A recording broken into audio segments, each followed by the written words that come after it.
On June 6, 1944, thousands of miles of wire, radio traffic, and carefully staged movements are working together to create a commander who does not really exist. Across southern England, American tanks appear to gather, trucks move along roads, aircraft and landing craft seem to be waiting. And among this enormous deception stands one very real man, General George S. Patton. Patton is not commanding the invasion of Normandy. Instead, he is being used as part of an elaborate Allied deception designed to convince Germany that the main invasion will come at Pas-de-Calais. His supposed command, the 1st United States Army Group, is largely a phantom force. But Patton himself is real, famous, aggressive, and already known to German intelligence. The question is what Adolf Hitler actually thought when he heard Patton's name. For decades, the popular story has been simple. Hitler feared Patton more than any other Allied general.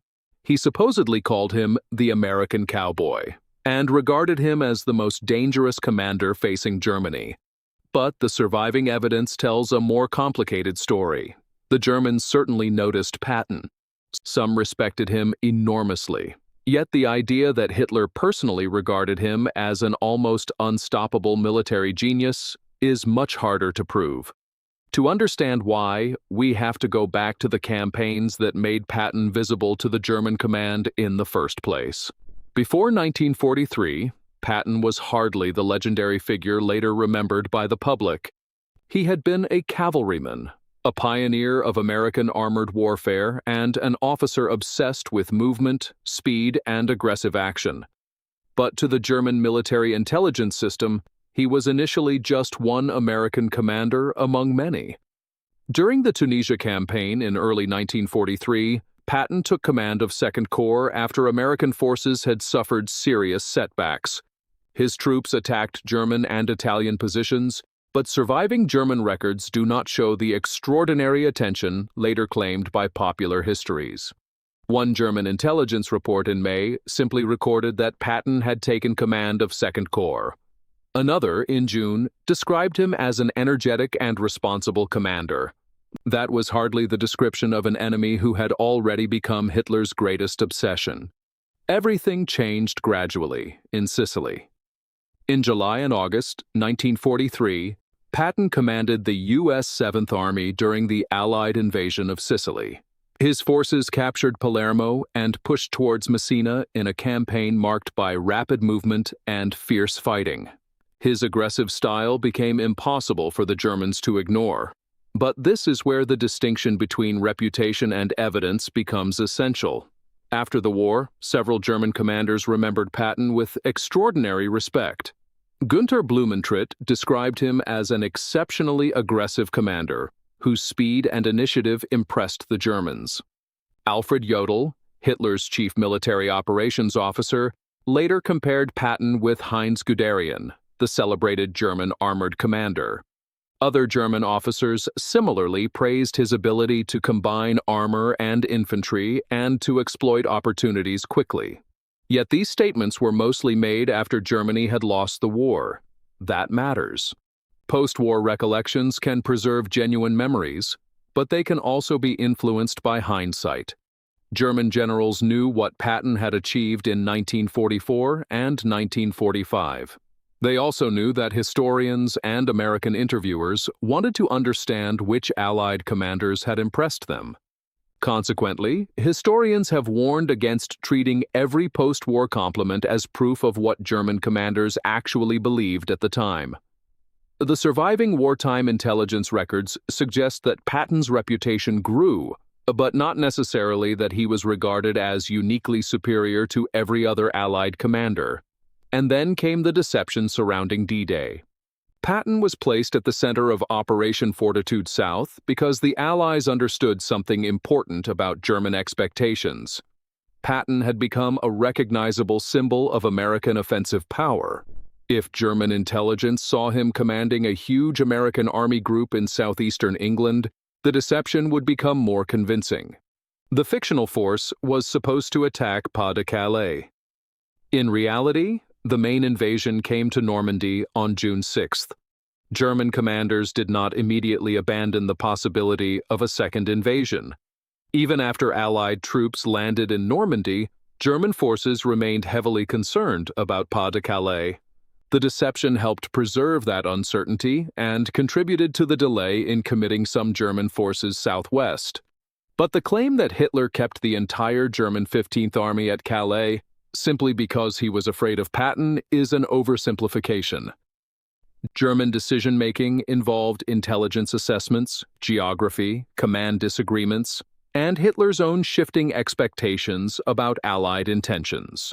If you're enjoying this journey through history, subscribing genuinely helps us continue bringing remarkable true stories like this to the channel. By August 1944, however, there was no longer much mystery about Patton's battlefield ability. On August 1st, his Third Army became operational in Normandy. The German front was beginning to crack after the Allied breakout.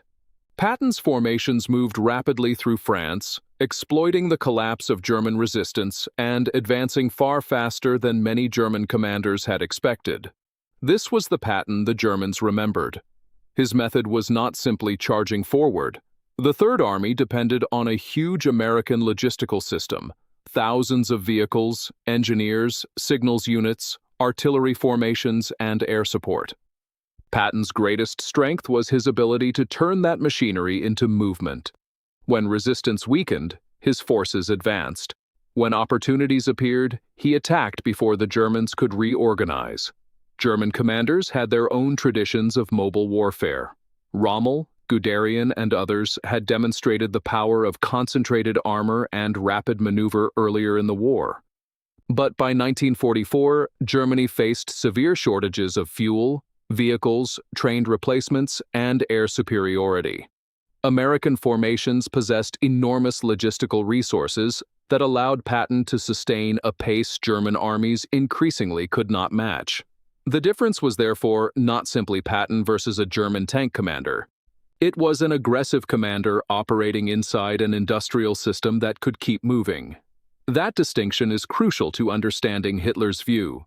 There is a famous claim that Hitler described Patton as a crazy cowboy, or American cowboy. The description has been repeated widely, including by modern historians and military writers. But there is no strong surviving wartime document that allows historians to reconstruct Hitler's complete personal assessment of Patton with confidence. That does not mean Hitler ignored him. By 1944, Patton was clearly a significant Allied commander, and the German High Command understood that he could exploit a breakthrough with unusual speed.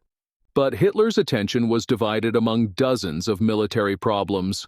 He was obsessed with Normandy, the Eastern Front, the strategic threat to Germany, and the possibility of an Allied breakthrough. It would be misleading to imagine him sitting over a map, personally trembling at the appearance of Patton's name. In fact, surviving German records suggest something more interesting. Patton was respected because he was dangerous, not because he was magical. His reputation rested on observable behavior, rapid advances, aggressive exploitation of gaps, and a willingness to take calculated risks. German officers could recognize those qualities because they valued them themselves. By December 1944, Patton's reputation was about to face its greatest test. When Germany launched the Ardennes offensive on December 16th, American forces were suddenly under enormous pressure. The German attack created the famous bulge in the Allied front. Bastogne was surrounded, roads were congested, and winter weather complicated every movement. Patton's Third Army was positioned to the south. Instead of requiring weeks to reorganize, his headquarters prepared to turn major formations northwards against the German offensive. Within days, Patton's forces attacked towards Bastogne and relieved the surrounded American troops. The operation demonstrated exactly the characteristic that German officers had noticed: speed combined with aggressive operational movement. The U.S. Army records that Patton's Third Army relieved Bastogne within days and then helped destroy the German offensive. Yet even here, the evidence does not prove that Hitler regarded Patton as the single greatest Allied commander. German respect was not uniform. Some German officers admired Patton intensely. Others considered him merely one capable commander among several. Historian Harry Yide, whose work examined surviving German records, concluded that the Germans were less impressed by Patton during the war than later American accounts often suggested. Some German officers eventually respected Omar Bradley and Courtney Hodges more highly in particular circumstances. So, what did Hitler really believe? The most defensible answer is also the least sensational. Hitler appears to have recognized Patton as an aggressive and dangerous American commander, and German military circles increasingly respected his ability to conduct mobile operations. But there is insufficient surviving evidence to prove that Hitler personally considered Patton the Allies' greatest general, or that he was uniquely terrified of him. The legend grew because the reality was already compelling.